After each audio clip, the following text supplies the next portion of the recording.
mean, did you really just say to Laura Ingraham that you think most vaccines in this country should be, quote, voluntary?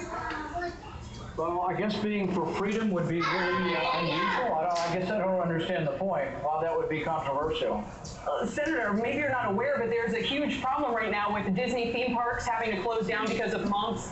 Not enough children being vaccinated against measles, mumps, and rubella because their parents, for whatever reason, have decided that it is voluntary. And I can tell you plenty of the people who I work with are really concerned about their kids getting sick at school. Here's the thing is that I think vaccines are one of the greatest medical breakthroughs we had. I'm a big fan and a great fan of the history of the development of the smallpox vaccine, for example.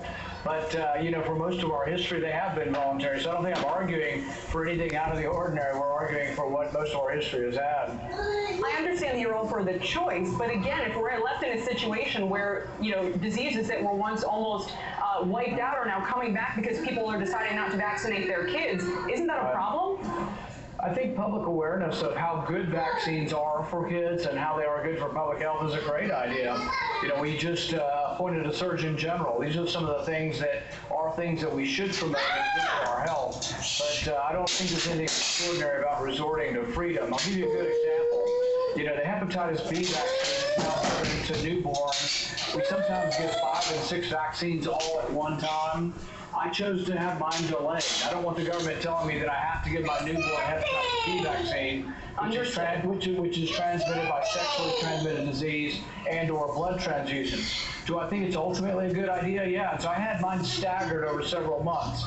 I've heard of many tragic cases of walking, talking, normal children who wound up with profound mental disorders after vaccines. I'm not arguing vaccines are a bad idea. I think they're a good thing.